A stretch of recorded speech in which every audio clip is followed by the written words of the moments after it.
ছেলের অনেক দিনের বায়নাকে মা কড়াইশুঁটির কচুরি করে দাও। আমি বললাম ঠিক আছে, করা যাবে। শুধু তো কড়াইশুঁটির কচুরি খেলে হবে না, ওর সাথে কিছু না কিছু বানাতে হবে। ঘরে তো ছিল না আলু, তো ঘরে কিন্তু ছিল পনির। তো আমি ভাবলাম ঠিক আছে, নিরামিষেই মানে পনিরের সবজিটাই বানানো যাক। কিছুই না, একটু পোস্ত, একটু কাজু আর লঙ্কা দিয়ে ভালো মতো করে একটা পেস্ট বানিয়ে নিলাম। আর পনিরটাকেও ভালো মতো করে ভেজে তুলে রাখলাম। ওই তেলের মধ্যে আমরা এই পেস্টটাকে অ্যাড করে দিলাম। পেস্টটার থেকে যখন ভালো মতো করে তেল ছেড়ে আসবে, তখন আমরা ওর মধ্যে অ্যাড করবো একটু নুন, চিনি আর একটুখানি জিরের গুঁড়ো। এটা দিয়েও ভালো মতো করে নাড়াচাড়া করে আমরা দিয়ে দেবো ফাটানো দইটা। দই দিয়ে ভালো মতো করে নাড়াচাড়া করে যখন তেল ছেড়ে আসবে, তখন আমরা পনিরটাকেও এর মধ্যে অ্যাড করে দেবো। পনির অ্যাড করে দেওয়ার পর আমরা ভালো মতো করে এটা কিছুক্ষণ আবার কষিয়ে নেব। নেওয়ার পর জল দিয়ে এটাকে রেস্টে রেখে দেবো। আর এটা যতক্ষণে আমাদের রেডি হচ্ছে, ততক্ষণ চলো কড়াইশুঁটির প্রিপারেশনটা আমরা করে নিই। যার জন্য দরকার কি, কড়াইশুঁটি। আর এর মধ্যে দিয়েছিলাম একটু আদা আর লঙ্কা দিয়ে ভালো মতো করে পেস্ট করে নিয়েছিলাম।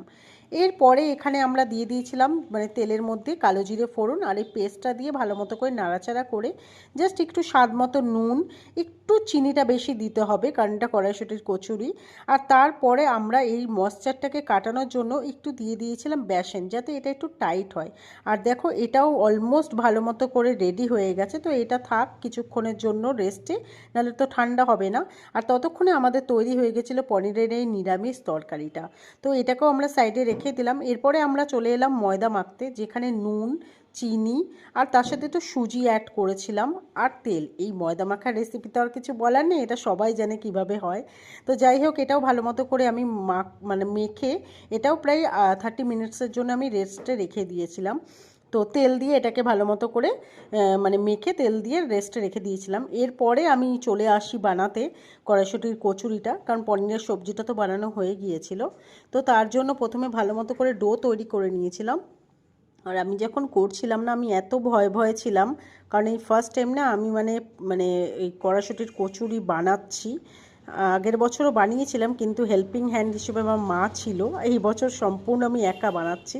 তো যাই হোক, কিছুই না, এই ডোটার মধ্যে ভালো মতো করে কড়াইশুঁটির পুরটা মানে ভরে দিয়ে ভালো মতো করে এদিক ওদিক লেচিটাকে বেলে নিয়ে রেডি হয়ে গিয়েছিল। এবার এক একটা করে আমরা হচ্ছে তেলের মধ্যে ছাড়বো, আর দেখবে গরম গরম ফুলকো ফুলকো লুচি তৈরি হয়ে যাবে।